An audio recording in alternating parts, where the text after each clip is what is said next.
하나님이 이르시되 그가 나를 사랑한즉 내가 그를 건지리라. 그가 내 이름을 안즉 내가 그를 높이리라. 그가 내게 간구하리니 내가 그에게 응답하리라. 그들이 환난 당할 때에 내가 그와 함께하여 그를 건지고 영화롭게 하리라. 내가 그를 장수하게 함으로 그를 만족하게 하며 나의 구원을 그에게 보이리라. 아멘. 사랑하는 좋은 나무 교회 성도 여러분, 오늘도 하나님께서 허락하신 새 날을 맞이하면서 우리 주께 찬송하고 말씀 묵상하면서 시작하기를 원합니다. 찬송가 415장, 찬송가 415장, 십자가 그늘 아래 함께 찬양하기 원합니다. 415장입니다. 십자가 그늘 아래 나시기 원하네.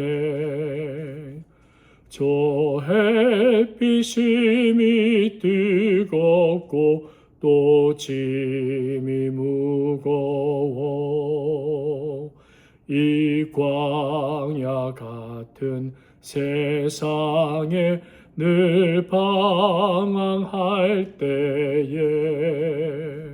주 십자가의 그늘에 내 쉴 곳 찾았네. 내 눈을 밝히 떠서 저 십자가 볼 때 날 위해 고난 당하신 주 예수 보인다. 그 형상 볼 때 내 맘에 큰 찔림 받아서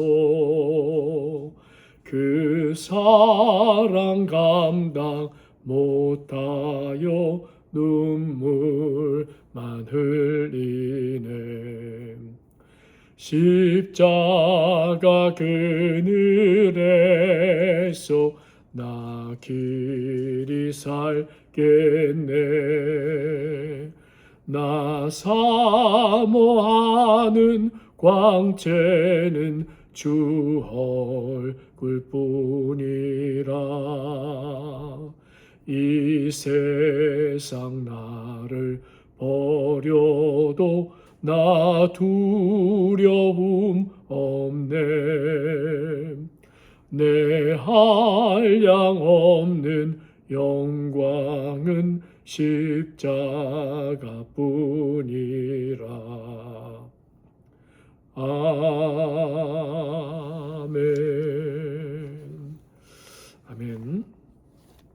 오늘 주님의 말씀 신약성경 13장 16절에서 23절까지의 말씀.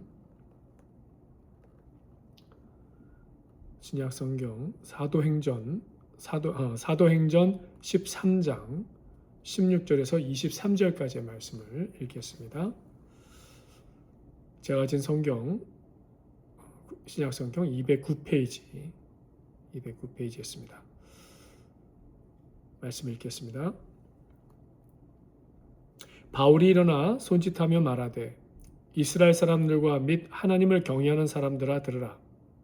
이 이스라엘 백성의 하나님이 우리 조상들을 택하시고 애굽 땅에서 나그네 된 그 백성을 높여 큰 권능으로 인도하여 내사 광야에서 약 40년간 그들의 소행을 참으시고 가나안 땅 7 족속을 멸하사 그 땅을 기업으로 주시기까지 약 450년간이라. 그 후에 선지자 사무엘 때까지 사사를 주셨더니 그 후에 그들이 왕을 구하거늘 하나님이 베냐민 지파 사람 기스의 아들 사울을 40년간 주셨다가 패하시고 다윗을 왕으로 세우시고 증언하여 이르시되 내가 이새의 아들 다윗을 만나니 내 마음에 맞는 사람이라 내 뜻을 다 이루리라 하시더니 하나님이 약속하신 대로 이 사람의 후손에서 이스라엘을 위하여 구주를 세우셨으니 곧 예수라. 아멘. 이번 주 하나님의 언약을 주제로 묵상을 나누고 있습니다. 우리 사람에게 순종을 요구하시는 하나님의 그 명령과 약속, 그리고 또 우리의 의지와 상관없이 하나님의 섭리 속에 이루시고 또 이루실 그 언약, 이 언약에 대한 것입니다. 오늘은 다윗입니다. 다윗에 대해서 한번 생각하면서 이 언약과 연관한 다윗의 삶을 한번 묵상했으면 좋겠어요. 다윗은 누굽니까? 70세까지 살았습니다. 10년 단위로 나눠서 생각해 보는 것이 가장 설명이 쉬운데요. 베들레헴에서 출생해서 아버지 이새의 8자녀 중에 막내 아들이었고, 양치는 일을 배우면서 지내던 중에 15살 때였죠. 갑자기 찾아온 선지자 사무엘로부터 그 왕으로 기름 부음을 받는 일이 있었어요. 그 골리앗 전투에 승리를 거두죠. 또 미갈과 사울의 사위로, 그래서 사울이 사위로 맞는데 모두 다 10대 때 한 일들입니다. 또 20대는요, 이 사울왕의 곁에서 악기를 타면서 그 사울왕이 가지고 있었던 못된 그 악령이 드는 그런 일들이 있었잖아요. 그때마다 하프를 타면서 기도해주고 찬양했던 그런데 사울의 시기와 미움을 오히려 받게 되면서 죽을 고생을 하게 되고, 유다 광야에서 4년, 또 블레셋 땅에서 3년, 20대는 그렇게 미움과 시기를 당하는 중에 광야에 나가서 참 힘든 시간을 보냈어요. 자, 30대 30살에 사울왕이 죽고 왕으로 즉위하게 되죠. 7년 6개월 헤브론에서 통치하고요. 30 후반 37세 통일왕국을 이루고서 예루살렘 통치를 시작하게 됩니다.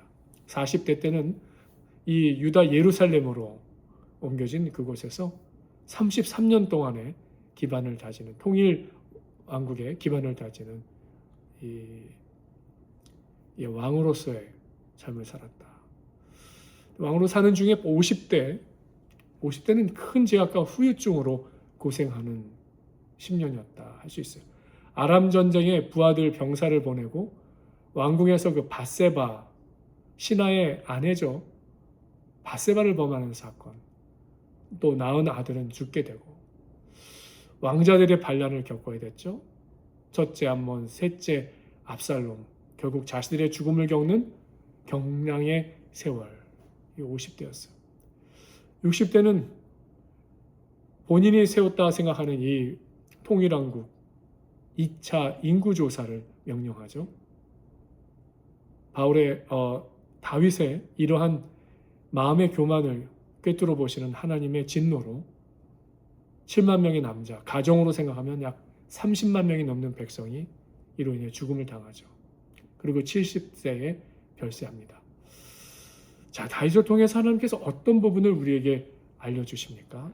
먼저 다윗은요, 완전하지 않은 죄에 취약한 인간의 전형적인 모습을 보여준다 말씀드릴 수 있어요.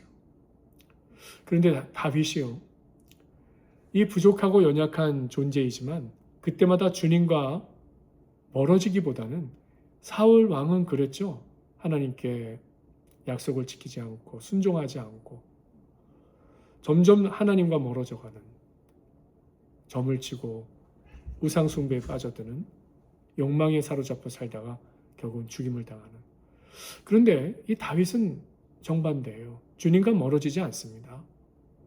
더 주님께 가까이 나와서 주님 안에서 해결받고자 몸부림친 사람이었어요. 그래서 기도의 사람이었습니다. 다윗이 지은 수많은 시편을 보면 회개의 사람이었어요. 찬양은 곡조 넣은 기도죠. 찬양의 사람이었어요. 무엇입니까? 말씀과 기도와 찬양으로 삶이 예배였던 인물이다라고 말씀드릴 수 있는 것입니다. 오늘 읽으신 말씀 22절이에요. 하나님이 다윗을 왕으로 세우시고 증언하여 이르시되, 내가 이새 아들 다윗을 만나니 내 마음에 맞는 사람이라, 내 뜻을 다 이루리라.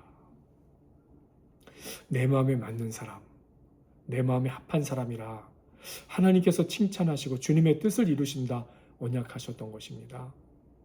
무엇이 주님 마음에 맞는 사람인 것입니까? 다윗 왕의 이야기가 적혀 있는 성경이 바로 사무엘상하잖아요. 이 다윗 왕 이야기의 마지막 사무엘하의 24장 마지막 장이죠. 이 아라우나 타작마당 이야기로 맞춰져요. 다윗의 인구조사로 인해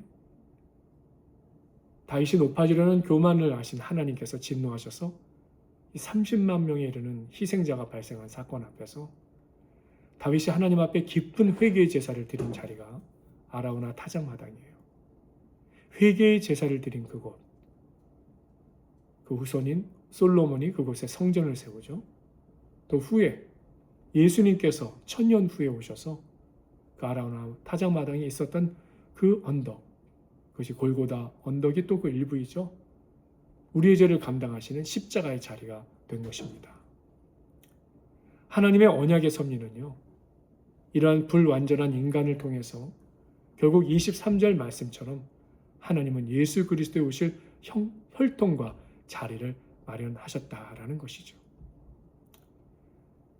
다윗, 또 우리도 다윗과 같이 하나님 앞에 그저 부족한 본성과 한계를 지닌 사람이라 말씀드립니다.